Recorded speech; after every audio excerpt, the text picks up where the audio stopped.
All right, we are on for episode 116 of the Balancing Act.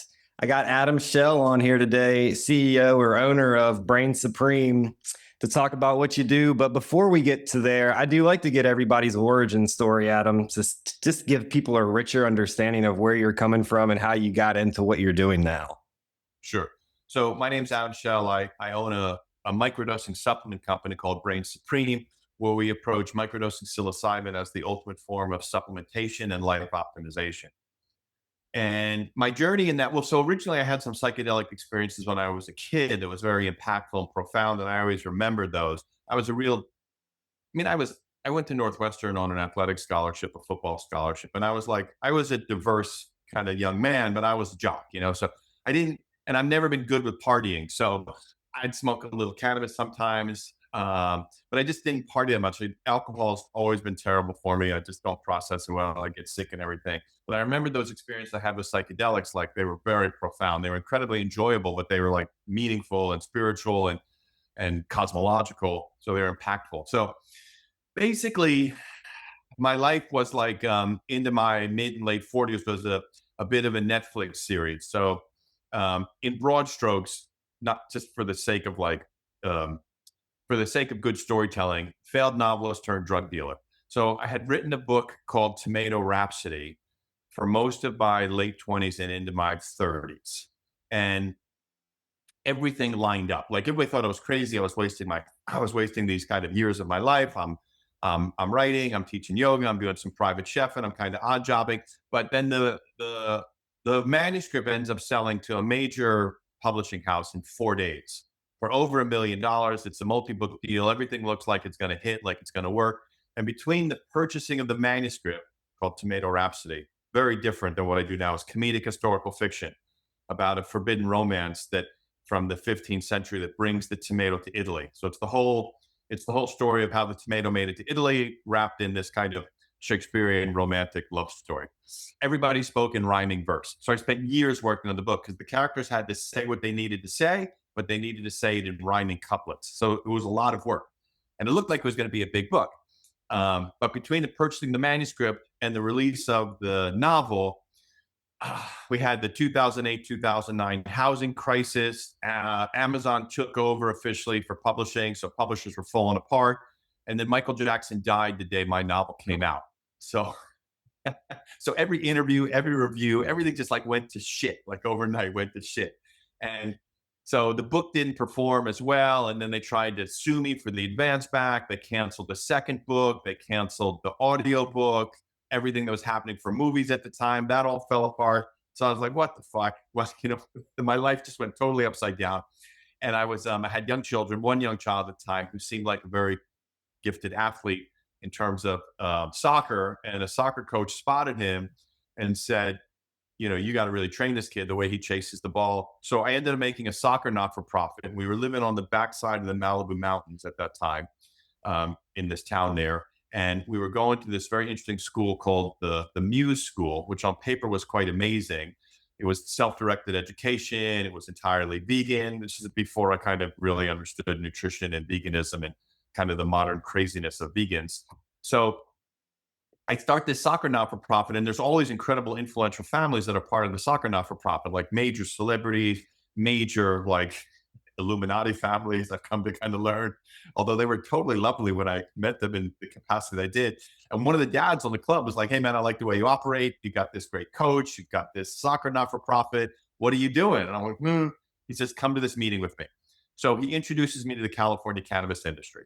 And at that time in California, it was, it had just gone from medical to recreational. So it was like a whole Wild West shit show. But the bar was so low that just competent and honest was the new extraordinary.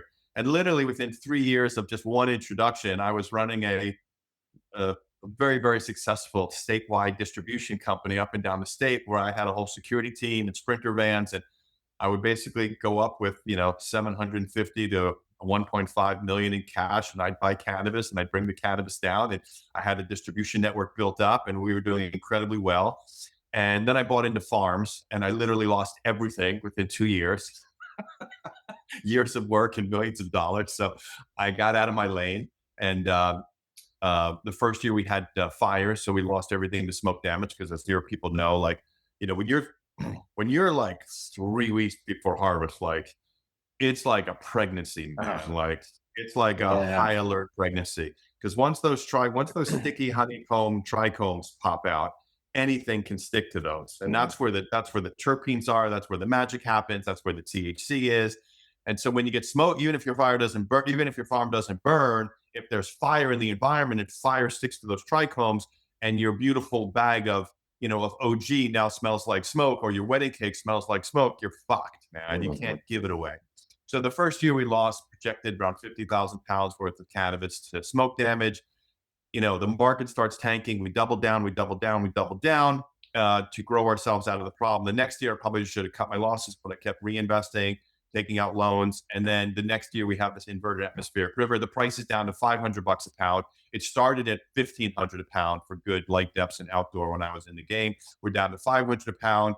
It costs you $450 to grow it, trim it, pay the taxes on it, and handle the compliance. So no one's making any money, but maybe we can get out of the problem. And then we have this massive atmospheric event that happens 13 days of continuous rain in Northern California, and we lose every pound of mold damage. So after that point, I was ruined. But during my whole upswing, one of the guys that I would employ from time to time who worked for me was a really talented guy from Europe originally, and um, hardworking, crafty, intelligent. Turns out he had a science degree, and we were hanging out one night, just kind of taking a sauna and shooting shit. And I'm like, it's funny, this whole cannabis thing just kind of happened, but I'm still not really a weed guy. I'm interested in mushrooms. And he's like, oh, I come from 4 generations of mushroom foragers, and he was a cannabis grower at the time as well, and quite good. So I said, do you think you could? I have this idea with mushrooms as like supplementation. I was getting close to 50, like I think there's something that could really be done with this microdosing concept. He said, yeah. So I funded him out. He made a small mushroom grow, and we just started. That's the origin story of BrainSupreme. We wanted to create like a hack for guys in there, not guys, but for people, 30, 40, 50 who shit, like I got a lot of life left. And, don't necessarily want to juice myself up on TRT and peptides. And, like I need a hack. I got a lot to Yeah. do. So as the cannabis was ascending, I wasn't paying all that much attention to it. I was just funding him out. He's researching, he's developing, he's bringing in strains. We're working on crossing in synergistically other nutrients, nootropics, herbs, minerals, amino acids. He's immersing himself in mushroom science. And after about a year, he's literally one of the best mushroom growers. I mean, it's a very hard thing to quantify, but we grow extraordinarily, lovingly high quality mushrooms, and we developed strains. We've had some mutations on their own to give us like very specific types of strains that we use in BrainSupreme right now. So once the cannabis industry fully tanked and California went crazy with COVID, and I escaped to Texas, now I had to rebuild my life entirely, because I lost everything, millions of dollars. And I lost investors' money, friends' money, farmers' money. It's like, force majeure. It's funny, when things are going so well in your lane, probably as a coach, like one of the things that you might say to people is stay in your lane. Just stay in your lane. Don't get in a new lane, because there's so much, the 10 years of accrued wisdom that you have, and you're making you successful in your lane. It doesn't automatically, 100% of that trend doesn't transfer to the new lane. There's going to be things you don't even think about. And one of the things I never thought about was force majeure, forces of God, forces of nature, smoke damage, fires, floods. And so, dude, I was totally ruined. But that forced me to completely throw myself into BrainSupreme. And we had just developed the formula for our flagship Genius formula, which is our most nootropic formula. And I was so depressed. My wife and kids are away in Texas trying to rebuild the life. I'm trying to salvage whatever I can salvage in the cannabis industry. I've lost both harvests. I have no more security detail. I can't afford anything anymore. I'm an outlaw, so you can't declare bankrupt, but I'm essentially bankrupt. I'm operating on fumes, and my dad helped me out, and think family money, and little help and things like that. And I'm trying to hustle my way out of the problem back in distribution. But now the urban environments are paying $400 a pound, like it costs a farmer 450. Yeah. So the whole market's upside down. So you can't grow yourself out of the problem. And I literally remember I had taken about a 2 week break from microdosing, and I'm 265 pounds. I'm totally depressed. I'm away from my wife and kids. I mean, we're still together as a couple, but they're here in Texas, and I was so down. I'm not prone to addiction or alcohol or drug abuse of kind, but for me, I was like, I might overeat a little, but like I was really blue. I was really down. I'm driving in the Central Coast with a van full of weed that I can't sell, Central Coast of California. I can't sell it. And we had just developed what's now called our Genius formula. And they arrived in the mail that day. And I had forgotten that I had in my pocket. And I popped to the Genius in my mouth. And I'm driving along the Central Coast. And suddenly, 45 minutes later, I felt my brain just go, thunk, just pop up to like this new operating level where like colors were brighter. Things seemed optimistic. Like everything seemed like I can work through this. Like I can figure this out. Like I was compartmentalizing the stress, and I had this. I wasn't stoned. I wasn't shroomy. I just had this epiphany of clarity. Like, oh, this is how my brain is supposed to operate. It's like if you're like a real high end fitness or high end athlete, and you have no good nutrition and no proper minerals. So like the ache in your joints and your body just to get going every day and perform at a high level. And suddenly you have quality nutrition and quality water, and you're like, oh my god, like I can't wait to practice and compete today. Like that's how my brain felt, reborn. And I was like, oh shit, we're really onto something. So as the cannabis world completely collapsed, BrainSupreme was born. And it literally over the next 2 years were so terrible, like Netflix series terrible. Um, and but I was able to with the development of BrainSupreme and our Genius formula, I was able to compartmentalize the stress, grind out on 3 or 4 hours sleep, stay fundamentally optimistic and on point, and really rebuild my life and launch this brand and launch this company. So BrainSupreme is like very much the story of at 50, what was then probably 51 years old, is very much the story of my own kind of middle age rebirth and reimagining and recreation of myself. So for me, the proof's in the pudding. Microdosing psilocybin is tremendously effective. Yeah, I agree. I took point one this morning, and it's just like you said, it's not about even getting high at that dosage. It's more about like, and then that's something I want to talk to you about. Like, you said you had some psychedelic experience as a kid that were, or as a younger person where that were very positive. Where was there a moment where, I mean, did you just try microdosing by intuition, or had you heard that there's benefits to it that aren't, you're not getting high, you're not, it's not a recreational experience by any, by any definition really, but it does help you get sharper. There's a detox effect to it that I want to hear you talk about a little bit as well. Which I think that thump might have been like just kind of flushing out toxins. And that's what I intuit from hearing you say that anyway. But if you could just expand on these like health benefits of the proper dosage. So I think it was an early Joe Rogan podcast with Paul Stamets, who's really one of the godfathers of mushroom sciences and microdosing, along with a guy named James Fadiman. So I think I first, I don't know, 2012, 2013 or 14, I think I first heard Stamets talk about the idea of microdosing psilocybin and stacking it with niacin and lion's mane. And then as it would happen, there was a friend of mine who's like, oh, hey, I have these capsules. And I'm like, they were a microdose capsule, somebody in the cannabis space. And I tried them and they weren't effective for whatever reason. Like I didn't notice anything. But I was like, could it just be those mushrooms? Because I know I've noticed mushrooms before. I've noticed other things. And then that's kind of so that's when it started to appear in the ether, this concept of microdose in 2010, 11, 12. That's when first started to be spoken about. And and then I heard a podcast with this guy named Dr. James Fadiman, who really is the OG of microdosing. I think he even coined the term. And he was one of the students of the whole Bruce Alford, Wavy Gravy, the whole LSD kind of tune in, drop out, that whole Ken Kesey, Harry Pranksters. He was one of their students at Harvard, and he kind of resented the kind of clownish psychedelic path that they went, which we now discovered was kind of organized by the CIA. But he just intuitively, as a scientist, resented that. He stayed in the world of research. So he has a tremendous body of research regarding microdosing psilocybin and psilocybin in general. So I started to throw myself into that. Now is the genesis of really like, oh, I think this could be explored, but I think this could be done better. I don't think it was, I don't, I think if that's just where it first started to kind of Right. to really kind of hear about it was originally, stamets. Yeah, and then if you could just go a little bit deeper into like the detoxing effects of it as well. So yeah, that's right. I knew there was a second part to that question. So look, I say with the utmost humility, like I am there are so many better brain experts. It's like I'm not even close. I don't even rank. I don't even try to compete on that level. There are so many better mushroom experts in the world. Even though I own the brand, I'm the face. I'm the idea guy. I'm the face. I'm the sales. I'm the marketing. I have a brilliant grower, researcher partner who is extraordinary. So even when it comes to mycology, I'm nowhere near the top percentages.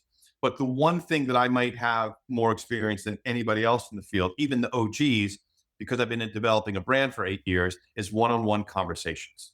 So like I'm not the science guy when it comes to talking about what microdosing actually does, although I have a pretty good understanding. But I'm the I've had over 3,000 conversations with customers and clients over the years on how to microdose effectively, how to problem solve. So my approach to the science of microdosing is very much at the street level. It's very much at what these 3,000 plus conversations and the information and knowledge that they give me. So it's very real. It's very applicable. But basically, the science of psilocybin boils down to like this. And you could watch a very good 3-hour Huberman lecture on this one on his YouTube channel. But psilocybin essentially moves the brain in a beneficial direction, whether you're aware of it or not. And if you seem to be aware of it, it will move your brain in a beneficial direction even quicker. So intentionality with psilocybin seems to matter. And this happens both at the macrodose and the microdose level. The way I like to explain it for people so they can, because a lot of people have had a macrodose, not so many a microdose. Microdosing is actually, you know, much lower bar to entry, but it's just newer in terms of the vernacular and what's happening in the world. So what the macrodose does is it turns on the proverbial lights. Okay. You you arrive into a room, you open the door, it's pitch black. There's no light at all. You need to make your way to the bathroom. Like you're going to knock your knees into some furniture and stumble along the way and bang your head and your shins and so forth. But if you flick the light on for a second, you're going to see the pattern of the furniture in the room. And then even if you turn the light off, you're going to know how to navigate your way to the bathroom. Like the darkness is never the same. And that's essentially what your first macro experience does. Is it turns the proverbial lights on in terms of what your potential is from an emotional standpoint, from a cosmological standpoint, your understanding of nature and God and the universe and your own psychology and relationships. The proverbial lights get turned on. And then the microdose, but then they go dark. The experience ends and it goes dark, but the pattern of the darkness is never the same. What the microdose does is it just continues to walk you towards that light, whether you're aware of what the whole pattern looks like, regardless of whether you've had the macro experience or not. The microdose just continues to walk you towards the light. What's ultimately more beneficial is having one macro experience or a micro experience. I don't know. Some of the clinical research says habitual microdosing is actually better than a 1 or 2 time macrodose experience in terms of neuroactivity, neuroplasticity, neurogenesis, neuroregenesis. So essentially what psilocybin is doing is directing you towards a more fulfilled, higher understanding of who you are and what you can be and a happier way of being. What I always tell people is that mushrooms exist on the vertical axis. Okay. So you have the earth and you have this mushroom, which compresses so much wisdom, knowledge, insight, the Akashic records, you know, the spiritual history of us as a species and this planet. And then we have the heavens above, and then there's you in between. And what the mushroom does is all about clearing the channel between the earth, you, and the heavens above, and the heavens, you, and the earth. It's a very vertical experience in terms of it's really like mushrooms essentially love you. The journey might be challenging, but they want you happy, healthy, fulfilled, connected in a spiritual way to the earth and the heavens above. That's really what it's about. Other psychedelics work on more parallel field, which is a little scarier, very beneficial, but you got to be like a little more prepared because forces, entities, beings, frequencies can enter you if you're not prepared. So in terms of like psychological psychedelic coaching, everything's good to have a coach, but the parallel psychedelics, LSD, DMT, things like that, you might want some more coaching specifically because That's a little bit of a riskier territory that you're entering into. But getting back to specifically to psilocybin, the science is it moves the brain in a beneficial direction at the macrodose and the microdosing level. Specifically, what's happening is it's a very powerful anti-inflammatory. It's able to penetrate into your brain to breach the blood-brain barrier, which very few products can do. Black seed oil, certain plant medicines can do that, and to pull toxicity and inflammation out of the brain. I feel one of the reasons why at the microdosing I often get feedback, and particularly macrodosing, is that when people are tripping, they talk about their eyesight, the things that they're seeing and that they're hearing. I often wonder, is that purely a product of the psilocin hitting the brain and giving us a psychedelic experience? Or is there such a spontaneous flushing of inflammation, ocular inflammation, inflammation in the ears, where suddenly you can just see and hear at an accelerated level because gunk is out of the way? Mhm. And at the microdosing level, I've gotten lots of reports, MMA guys, some of my pro athletes, that tinnitus has disappeared. I've had people talk about improved vision, that their vision has improved, 50, 60, 70 years old. So I think there's something to be said. So it's a powerful anti-inflammatory. And then there's three things that are going on in terms of your brain.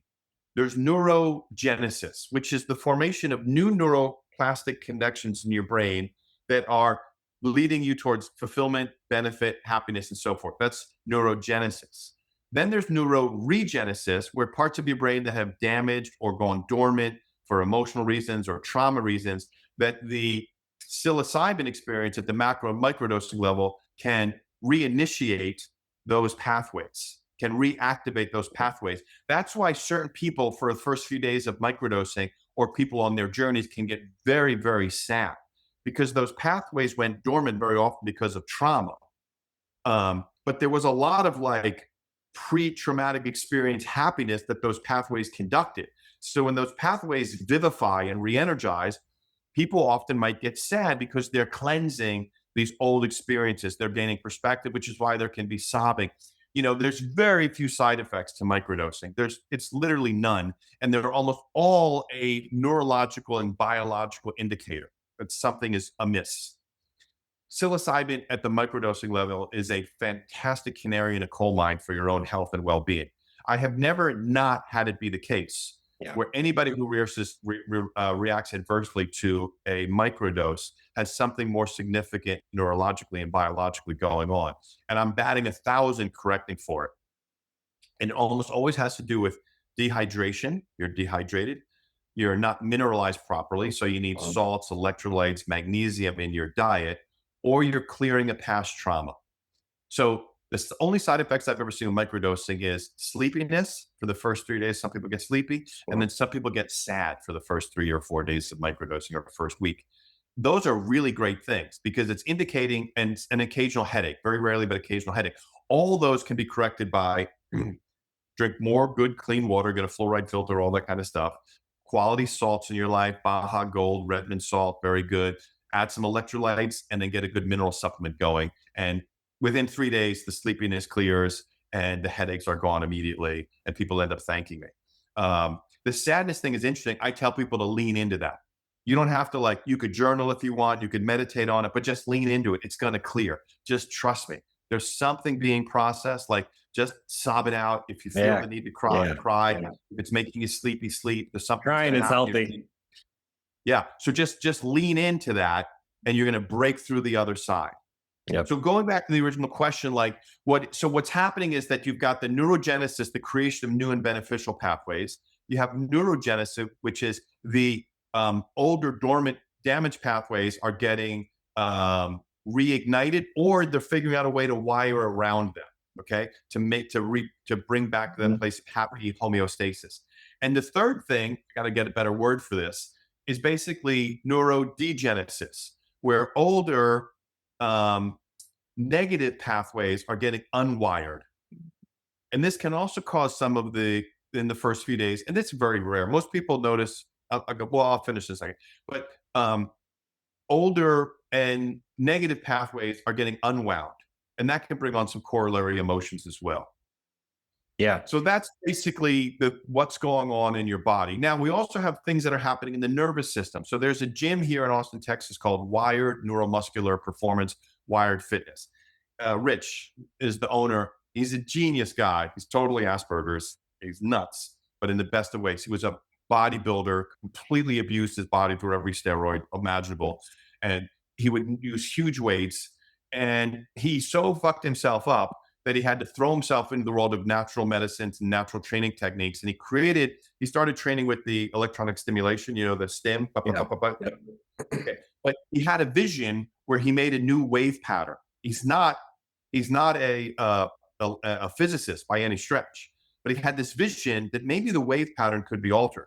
And he took it to some scientific designers, physicists, and they're like, this has never been done before, but it's possible. So now Wired Fitness, it has this new way of e-training, and they're combining it with BrainSupreme microdosing, and they're getting paraplegics to fire their muscles again, to stand up, to activate the combination of the through the psilocybin, the memory of the nervous system, how it used to be. The psilocybin can help you recall that even with more clarity, combined with the stem, and amazing things are happening. Like we're literally rewiring the brain to go around the trauma to make new connections that can get people to fire their muscles and stand. So there's amazing research that's happening in that field. Um, so you've got the anti-inflammatory capacities, you have the emotional uplift capacities, and then you have a benefit to your nervous system. We've gotten dozens of testimonies from people who've had strokes that it's really helping them in the remediation of their symptoms. I have something happening with Lyme disease right now, where I have some customers who are doing our new Max Stack and the Black Stack. So basically, dude, my microdose is hitting today. I'm really going nonstop. Go But ahead. Go ahead. so, when we fill the capsules, when we fill the packets, there's powder left. So what I do, owners of businesses are notoriously frugal with their own products. So I save every capsule I can, and we sift, and I just take the powder and I use the powder. But sometimes the powder is more feel good, it's more genius, or sometimes it's more black stack, which is stronger. So I think today I'm flying. So um, so we have a new product called Max Stack. It does not have psilocybin. It's a powder. It's one of these like nuclear coffee mushroom formulas, but it's literally the most comprehensive on the market. So MAAC stack: mushrooms, adaptogens, aminos, and cacao. So in a base of ceremonial cacao and Ceylon cinnamon, we've got chaga, reishi, cordyceps, lion's mane that we grow at our facility. And then we have about 18 different amino acids, creatines, adaptogens, and nutrients. That it's basically every product known that benefits a micro and a macro dose.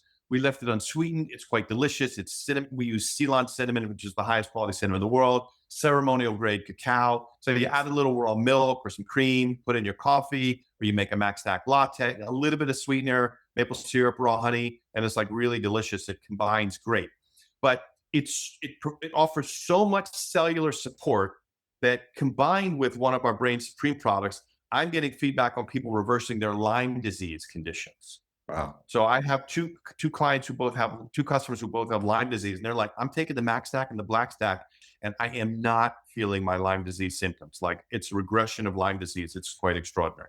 Which they just came out with a study that shows that psilocybin, macro doses of psilocybin, reverse Lyme disease somewhere between 40 to 65%. A whole new study came out. You can just do psilocybin / Lyme disease, and you'll find the studies that are coming out.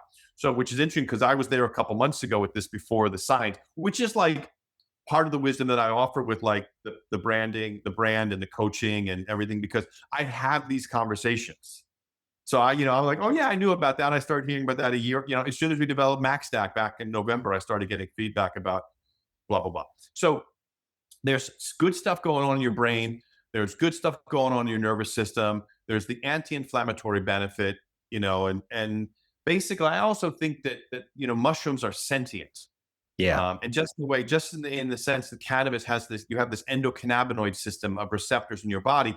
And when you ingest quality cannabis with some intentionality, basically that cannabis those cannabinoids know which receptors to turn on in your body that need healing or release or laughter. You have this very personal, subjective system of receptors. I think that we have the same thing when it comes to psilocybin. Our own bodies have the sense synergistically of adaptogenically of what we might need, and the mushrooms tune into that. So sometimes with psilocybin, you're not going to get what you want always at first, but you're going to get what you need. So Yeah. sometimes, you know, the uplift in energy, focus, and creativity that you wanted, you got to clear some trauma first. So you're going to spend a week crying and wondering what the hell's going on. And then in week 2, you're like, oh my God, I've never felt better, blah, blah. You've So released it. I wanted to go back to that point because I feel like that kind of is my specialty, is like this emotional, that we hold our issues in our tissues concept. Are your choices rooted in purpose, or are you running on autopilot? Modern science has proven mindset directly affects physical health. The story you're telling yourself right now is literally wiring your nervous system. At Canna Clarity, I use reverent cannabis guidance to amplify your awareness and dissolve the limiting agreements hiding deep in your subconscious programming. Rewrite your story, rewire your biology. Book your free call today at canna-clarity.com. And crying is like so much better than repressing the emotion. Like it might not sound good to cry for a few days, but you've also been holding that in, and it's like tightening up your muscles, your fascia. It's bringing so much imbalance to your mental, spiritual, emotional, physical health, that crying is actually that release that can allow you to get past all of that stuckness. And so, like you were just saying with the mushrooms, it's going to kind of force that out of you in a way, maybe gently if you're microdosing versus a macrodose, which is going to be a little less gentle. But yeah, I think that's what's going on there, is it's releasing those issues that you're holding in your tissues. yeah, 100%. Yeah. You hold Uh, your issues in your tissues. I like that. yeah, for sure. For sure. Let's talk a little bit more about this idea of the dynamic between our mindset, or the story that we tell ourselves, about the world around us, and the substances that we're using to either amplify the new story, the empowering story that we want to tell about ourselves, or to transform out of the victim mentality that some people can get stuck in. Yeah. It's great timing for that, because I was telling you before we began real quickly, I literally just hung up with a quick coaching call where it's going to illuminate this issue exactly. So Chase Hughes, NCI University, most of your people probably listening, Chase Hughes is blowing up. He's been on Rogan. He's about to go on Rogan again. He's really big time. He was a Navy officer who realized that the high level special ops training and recruitment protocols were really kind of weak, and how they went about that. So he got very interested in brain sciences, and cut to 20 years later, he's one of the foremost brain scientists in the world right now. He has uh, a whole thing on body language, and he's very, very successful guy, and he does sales trainings and coachings, but he's gotten very into psychedelics. He loves BrainSupreme. He recommends it, but I have a special relationship with him, and his students will call me very often. And so one of them literally just called me this morning to get some coaching for a therapeutic level dose, and also to talk about the microdosing. And she kept saying, when I was at, this last retreat, I had to take 6 grams and it didn't really hit. And she keeps using the term, so, now I want to try again, but like, I don't have the time and energy for that. I just want the capsules. I'm like, well, the capsules are going to go through your digestive system. You might want to try extracting in some lemon water and then some hot water. She said, I don't have time and energy for that. And so I said to him, like, look, we don't have this type of relationship. So I apologize in advance, but I always speak my truth. I've been on the phone with you for 8 minutes, and 3 times you've mentioned that you don't have the time or energy for something, but you're not getting the desired outcome that you want. So the mushrooms are sentient. If they know that you're taking it thinking, I love you, teach me, I want to learn, they're going to sense that. If you're taking it saying, I don't have the time and energy for this, or I have a tremendous gag reflex. She was also going on about that she can't digest things well. She has a gag reflex. So I'm like, you know, you what are you expect is going to happen? Like your intentionality is a disaster right now. All I hear from you is I don't have the time and energy. You just want ease and convenience and you want it to work, but you don't sound like you're willing to do any of the work right now. Like you're not really willing to work on your psychological issues of how you think something's going to taste and you start to gag, and you're not willing to try the tea recipe. And yet you have to take so many capsules to get something of an experience that you're really getting. Like the issue is your mindset. You're 100%. going at this with a terrible mindset, and the mushrooms are just reflecting that back to you. They're not going to open up these portals to you just because you're in a class and paid $20,000 for it when you're not doing the emotional psychological work. So I don't think my products are going to do any good for you right now. I think you should call me back when you have the time and energy for this, because I'm not the guy that's going to sell you the miracle product when you don't have the time and energy for it. Yeah. Bullseye. Yeah. I mean, that's it right there. I do want to See shift. that all the time, by the way. I see that in the customer service space. So literally, Yeah. so we want to run. So I'm 50. I just turned 56. I'm 56. My whole life is about emotional freedom and um and clarity of transmission of ideas, knowledge, and information. Like I want the love and intentionality to come through. But mostly, I just want to have a clean relationship with you, a clean relationship with my customers, with my clients, with my friends. Like I'm so You ever aware. read the Four Agreements? I have years ago. Yeah, I very mean, much so. that's what I live basically, by, and that's what you're saying right now. I mean, that yeah, clarity is what that is.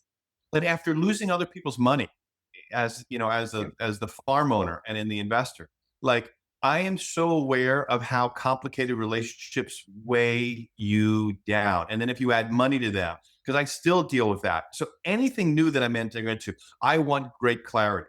Look, I want to have a multi-million-dollar brand and sell and this and that, but like mostly what I want to do is just do clean, beautiful business that's a outgrowth of love and appreciation and community. So I do everything as transparent as I can. So literally, when you come to the BrainSupreme home screen, the first thing you see is log in to manage your subscription and account. And every day I get 3 or 4 emails.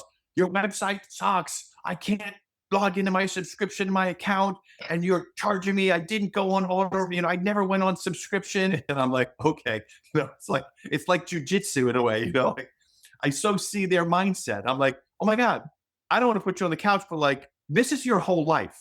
Like your whole life is because you're lazy, because you don't read, because you're looking to be angry and upset. So even when right in front of your face is log in to manage your account and your subscription, you can't see it because your mindset is so oriented for righteous indignation that you're the victim, that you've been wrong, that somebody's lying.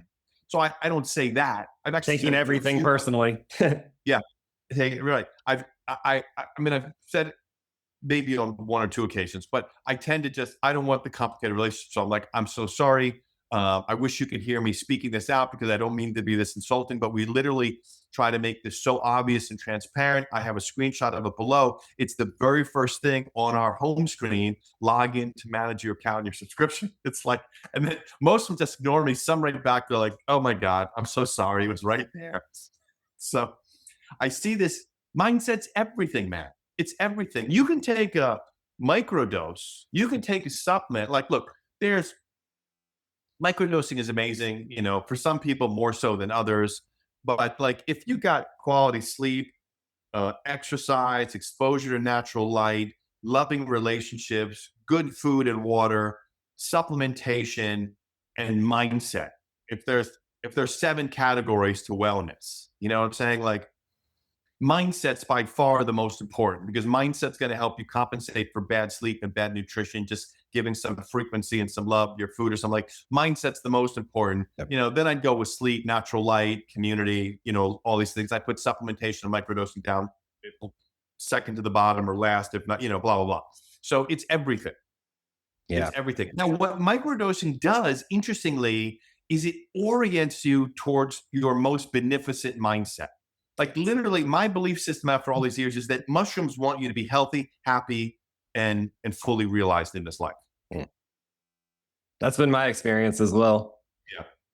This is the balancing act, though, and I like to cover all sides of life. And I'm glad I was glad to hear the last 20 so minutes of your conversation with Cal, and you even kind of hinted at it earlier, talking about the Illuminati families or whatever. But there's this term conspiracy that's been thrown around, and I think it's more obvious than ever that that's just a term to dissuade people from looking further into whatever topic that they're throwing this label on.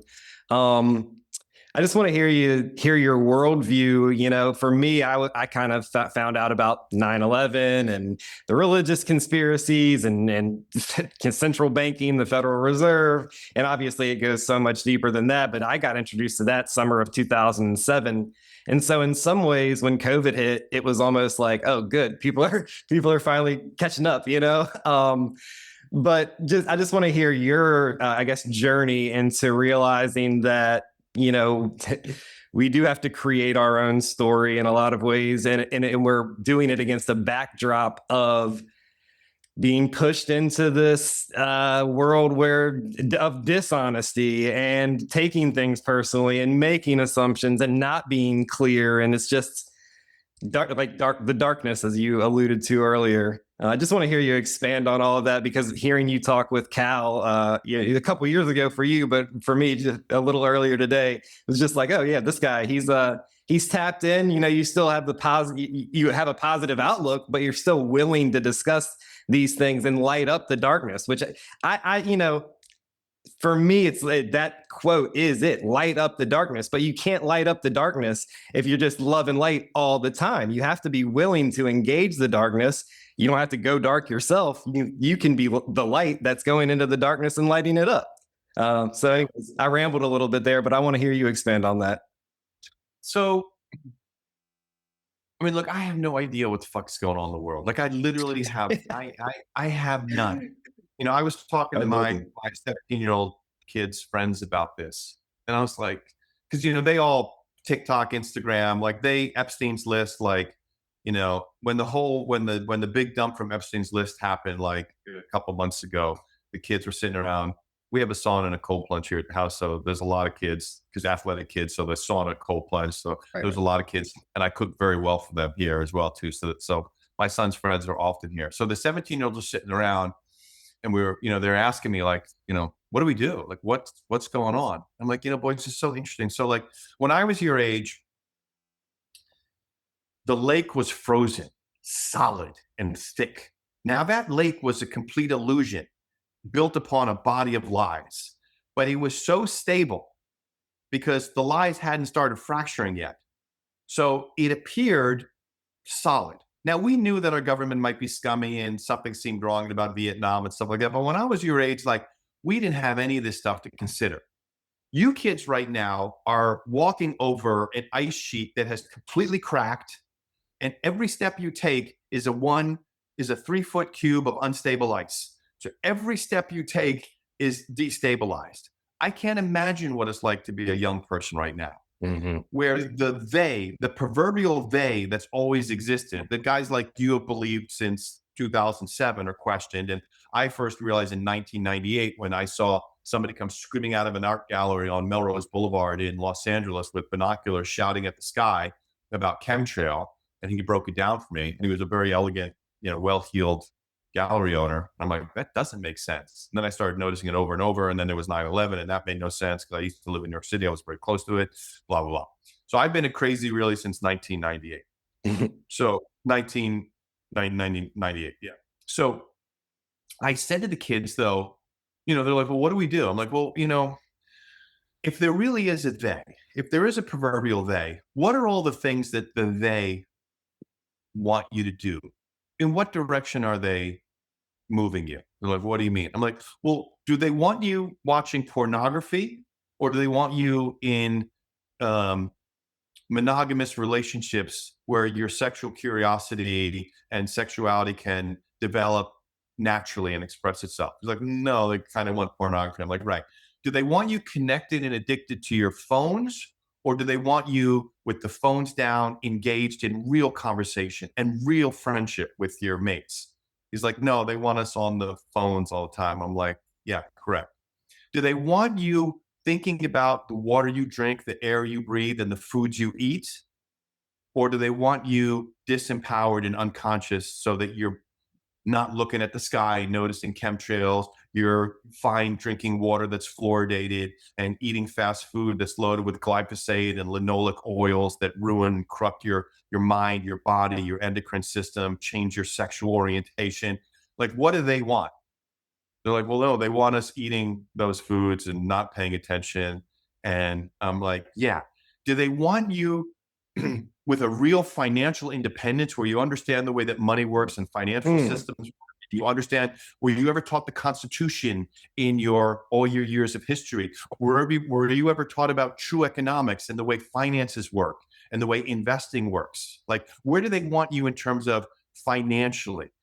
Constitutionally? Do they want you just being a good consumer, with the things that they're telling you to do unconscious, or do they want you a conscious co-creator in your own life and your own money? Or they're like, no, they want us unconscious. I'm like, yeah, go down the list. There is a they, and just if you just do the opposite of everything that the they wants you to do and really engage in your youth, love your sport, love your friends, love your family, love God, love religion, love Jesus, whatever it is for you. If you just fully embrace the opposite directions of what the proverbial they want, you're going to have a really good life. So my own personal philosophy that's gotten so complex over these days, like, and my head is spinning, you know, all I know is that there does seem to be a they, and the they seems to be a dark, parasitic frequency or energy that seems to take hold of certain people. Now, whether those people have always had Nephilim bloodlines running through them, or a celestial fungus that's moving them to be something non-human to the destruction of their own planet and their own well-being that then takes them over. I no longer know. I don't know, but there certainly seems to be something. And what COVID spinning this home, what COVID calcified for me is that, and Epstein's Island, is that there's I don't really know what makes us human anymore. I seem to know that there's a they, and I go the opposite. But what the COVID and Epstein's did is that there's two things that are fundamentally sacred to me as a human being. I'm a human and you're a human. Like, you could get so angry at me, or I could get so angry at you that we could enrage, commit an act of murder. Okay. From a human consciousness, to me, that's understandable. But could I ever get so angry that I would want to rape your children? I don't even like saying it. And that I would want to poison their blood, so their blood was something that was non-human. It had DNA from non-human forms in there that altered your blood. So if the preservation of children and the protection of children and the preservation of our shared sanguinity, our shared blood, isn't sacred to you as a human being, I'm no longer sure that you're a human being. Like, there could be some non-human energy that's always been here, taking you over. But like what Epstein's list did and what COVID did is clarified in my mind. If they're willing to abuse children and they're willing to destroy the sacredness of human blood, there's something fucking going on that you really got to pay attention to. Now, you don't need to dive into the darkness and live there, but you got to be aware of the darkness enough that it can inform your decision making as a fully realized adult, especially if you're a parent.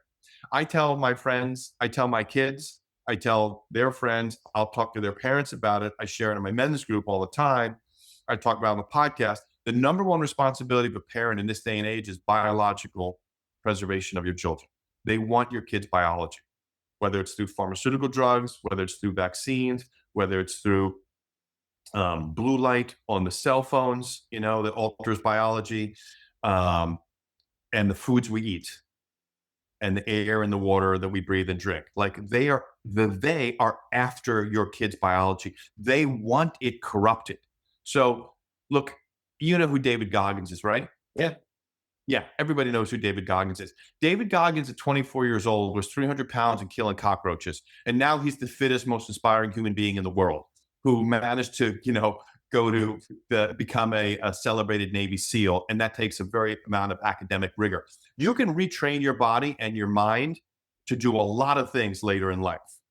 Okay. What's much, much harder to do is to reclaim your biology.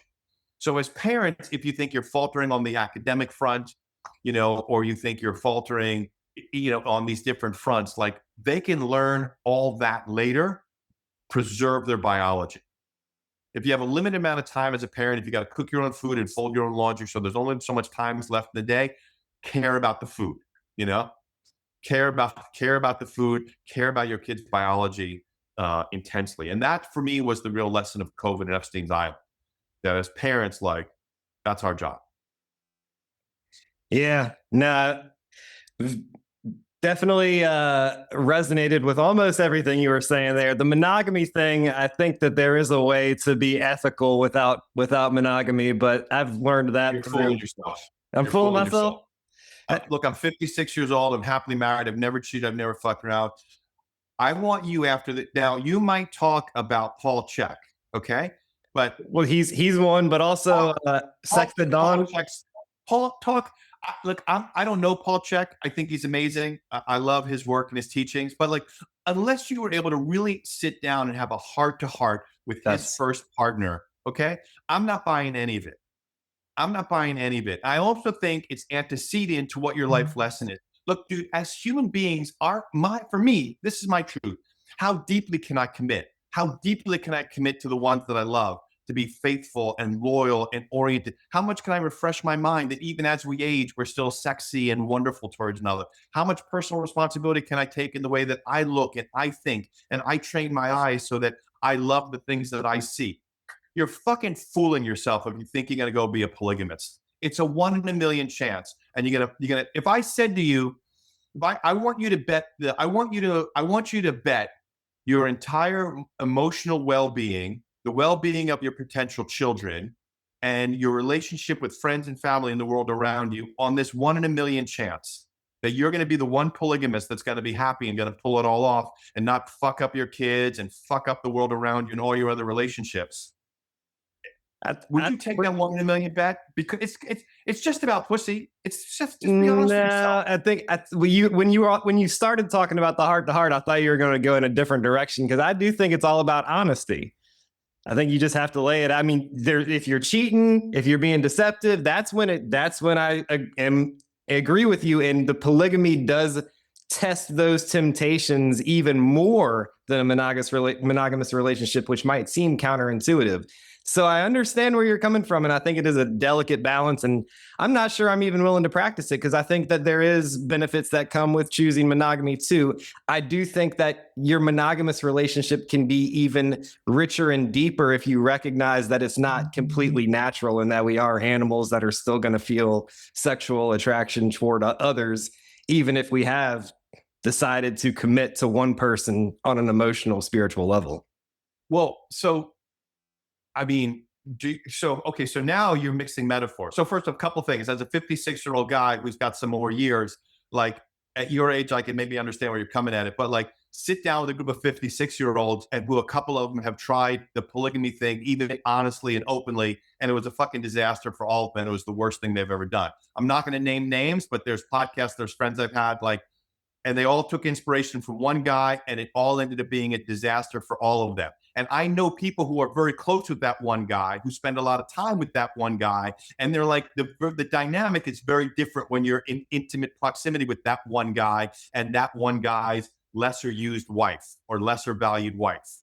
Okay, so it's like, I'm not buying into it, and I think there's a level of sometimes genius and narcissist where people can be so focused, like the Paul Checks of the world, so brilliant, so genius, that you're maybe cut off a little bit emotionally because you're creating and doing and processing so much.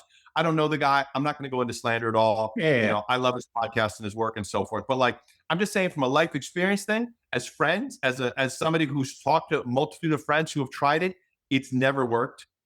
Some it destroyed their relationship. Others, it threw their relationship down some really challenging times. Really fuck things up.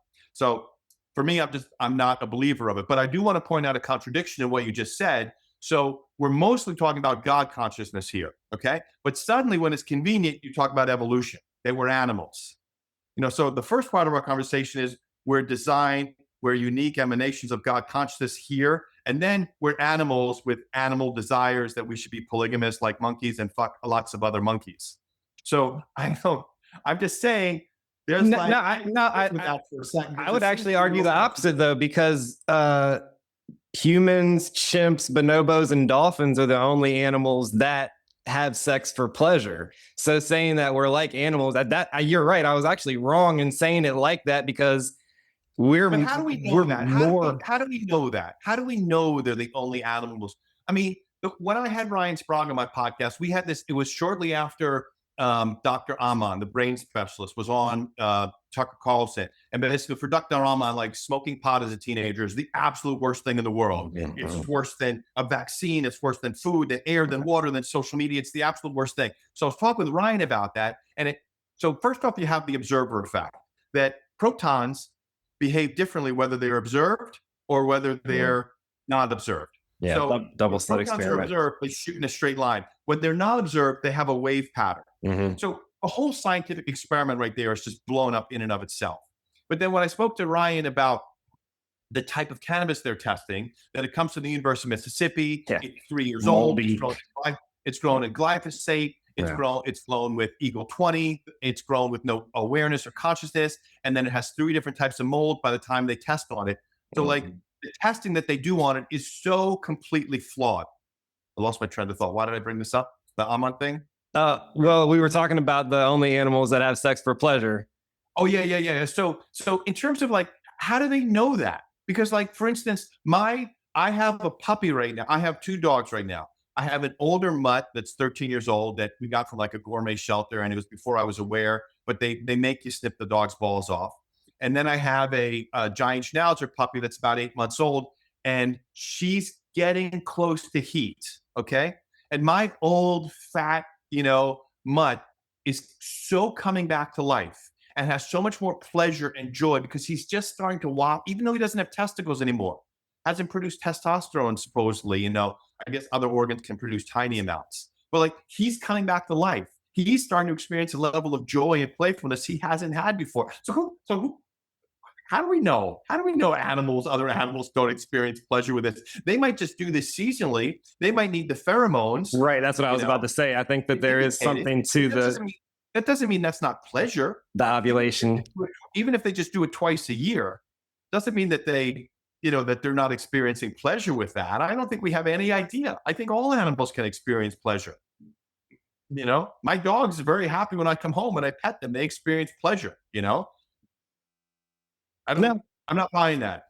Hey, that's that. I respect everybody's choices and what they want to do. Is for me, it's all about honesty, and I mean, so for me, it's actually not Paul Chek. The primary source for me on that is Christopher Ryan's book, Sex at Dawn. He's married. Yeah, he's miserable. He's miserable. His wife's miserable, and everybody I know, people who know him, they all talk that he's fucking miserable, and his wife's miserable, and his relationships are miserable. So there you go.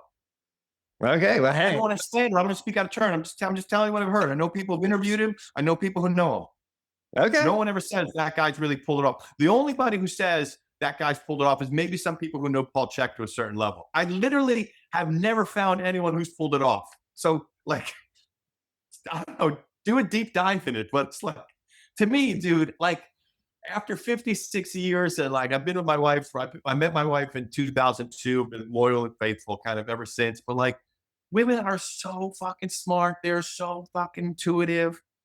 I just couldn't, it would torture you. No pussy in the world is as good as your wife can make your life bad. And it doesn't matter whether that's done with honesty and transparency and you think you could work it out and this and that. Like, it's not going to work. Like, take an old man's wisdom from it. Like, it's a disaster. Now, some people have got to run their truck into a tree stump to believe you, because they won't believe you. Other people be like, okay, I can kind of see, but like, you just gotta, it doesn't work for women. Women are all ancestrally. They're all about like the clan, the preservation, exposure to elements. They need a good, strong man. If that man can make them feel so insecure that they have to have another partner, maybe you could convince them, in order for their own wire into their own DNA and their own like vulnerabilities that they have to do this in order to keep their one man. But they'd be much happier just having their one man. I can't imagine there'd ever be a woman really satisfied with being one of two or one of many. I just don't see it. Well, yeah, I do. I think that there's a balance to that as well, and it needs to be a woman that wants multiple men. To be honest, like if there's not that And balance, how are you there, going to feel about that? How are you going to feel about no, that? I think Like, if I really think you have to be. I think you have. If you're going to be multiple, then you have to be okay with them being multiple. Otherwise, it's imbalance. Yeah. And I can tell you, like, the idea of somebody else fucking my wife is the worst. It's like one of the worst ideas in the whole world. It's like, it's terrible. It's vulgar to me. It makes me nauseous. Like, as a man, like the whole idea that like another man in front of you or with your foreknowledge is going to like take pleasure in your wife. Like, it's a total violation of everything. It just blows the circuitry of my wiring my brain apart. Like, I can't. I always talk to people. I'm like, look, you have the person you imagine yourself to be, and then you have the person you actually are. And one of the great exercises we can do as a human being is really contemplate that schism and be aware of who you imagine yourself to be and who you honestly are. It's a great way to do exercises on these things. I talk about this all the time to people. Like, we were having a conversation at the men's group, which Cal Callahan's a part of. One of the guys was talking about that he thinks he could take out a dog. He could take out any dog. He's got these limbs. And like, he wasn't a black belt in jujitsu. He was kind of nothing. He was like, but he's like, we're just human. We could outthink it. We could get behind it. We can choke it out. And I said to him, like, I was a college linebacker. Like, I've hit bodies that are 300 pounds. Like, I've been in some level of high level of conflict. And there was another guy across from me who was a former NFL player. He agreed with me. And there was another guy who's like a jiu-jitsu black belt. And I'm like, we have this thing in life. We have the person we imagine ourselves to be, and we have the person we actually are. And if you really imagine the person you actually are, you have a 150-pound Rottweiler chasing you down with a 13,000 square, pressure per square inch like bite. And if that thing gets on your forearm, you're going to experience a level of terror and pain so quickly. Yeah. Like, I'm sorry, I love you, brother, but I'm betting on the dog. Yeah, no, I've done some dog sitting recently, and there's one 110-pound pit bull that I'm not trying to piss him off. I mean, he's a very good dog. He's a lover, right? But even when he's loving me aggressive, like he loves me. So like when he starts to hop on me, it's like, hold on, buddy, I really have to put my. But do that same exercise with the whole polygamy thing. Like you got the person you imagine you are, and now just come down to the crude sexuality that it's doggy style. Your partner's on all fours getting fucked from behind by another guy. Like, sit with that. I'm just saying, just sit with it. There's a trade-off, right? On the other side of that. So there's a term in Sanskrit called klesha. Okay. And klesha literally means a stain. It can be like a physical stain on your clothes, like, oh, I have a klesha, or it's a mental, emotional stain. I was a yoga teacher for very many years. The point of a well-realized adult life is to remove the klesha that you inherited through reincarnation or before your awareness, okay? To work to remove those stains and to be as mindful as you possibly can be, not to acquire new stains.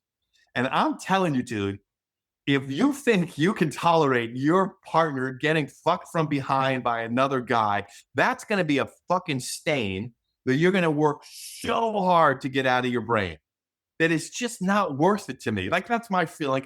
It's just the klesha. You're cultivating a stain. When you come down to the pure animalistic act of it all, like, I couldn't imagine it. Let's see how your listeners respond to this part of the conversation. But like, this is good stuff. That's just cultivated klesha to me, purely cultivated klesha. How old are you, by the way? I'm 36.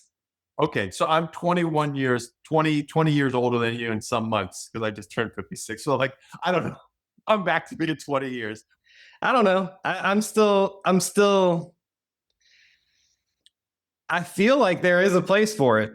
I feel like there is a place for it with, like I said, I think, again, like when we were talking about a similar analogy, I think mindset comes before a lot of these amplifying beneficial substances that can detoxify you and even help transform your victim mind state. When it comes to the topic we're talking about now, I think honesty, I mean, you've got to lay it all out there. Otherwise, it's not going to work. If there's any sort of suspicion or assumptions, it's got to be all in the open, or I don't see it possibly working without that as the prerequisite. This is an interesting thing because you've got mindset and orientation. Okay. So, like, if your mindset is to be the world's greatest classical pianist, but your orientation is for hard physical labor, like literally, like you can take a pile of rocks, you're strong enough to lift it, carry it, smash it, and to make it into a building or make it into to do a construct with it, a physical manifestation. Like how how much mindset training do you need to do to change your orientation? If your orientation in this life, in this world, is to do hard, physical, strong things, but your mindset is trying to direct you in a certain direction, is it ever really going to work? Or should the mindset be to approach with as much artistry and musicality what your orientation was really meant to be? So I think the thing, like, I think that getting like bringing this metaphor back to the polygamy thing, like this, or polyamory thing, like how much mindset work are you going to have to do to try to change yourself to agree with an unnatural orientation? And at what point do you get completely fatigued and exhausted by that? I don't know. I'm just saying you might even deal with that in your coaching. Like sometimes you're coaching somebody, hey man, this is not what you're meant to be doing. Yeah, no, purpose is right. Something if you're going to align with your authenticity, that purpose is what comes out of that. Yeah.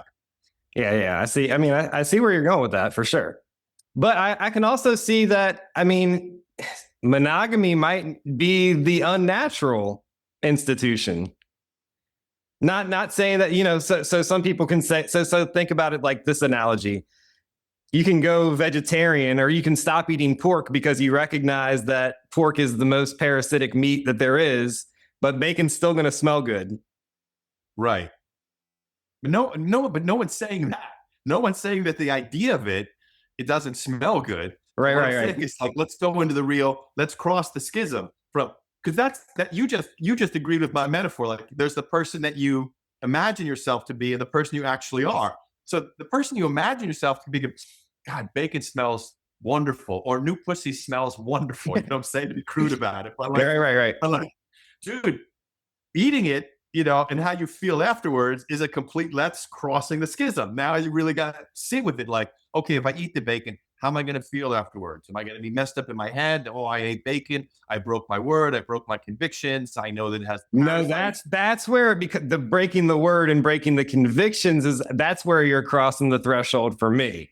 Because if there's any level of cheating, dishonesty, assumptions, withholding information, all of that is where, to me, it's like, okay, now you're reaching a place where you're out of balance with yourself again on a spiritual, emotional, mental level. Yeah. It's interesting. Report back to me. I won't be experiencing this. I have this bit of a comedic routine that I do where I think a lot of those struggles deal with how honest somebody is about how well they fuck. Like if you're one of these guys, if you got a huge cock and you can fuck for hours and you can hold it together and you can cause somebody to climax and climax and climax, like I could see there's a whole power to that and you want to wield that. But if you're like a guy and you're average and you're kind of holding on for dear life and you're desperate to get your woman to climax before you climax, and it's like, fuck, man, like one is hard enough. Like I think a lot of deals. So like if you think you fuck great, if you can fuck like a porn star, like I can see how you want to wield that power. I have this gift. I want to give it and everything. But if you think you're like, I found the right person and the right match, I'm just going to stay with that because I don't know if I fuck so great.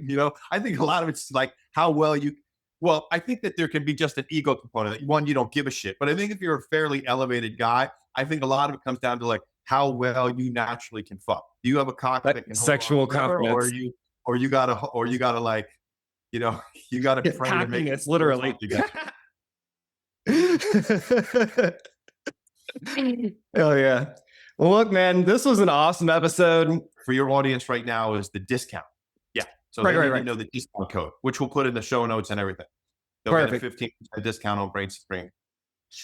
And where can they find you? So the easiest way to get hold of me is through the website. I have this little signature where I tell people I answer everything personally and as quickly as I possibly can.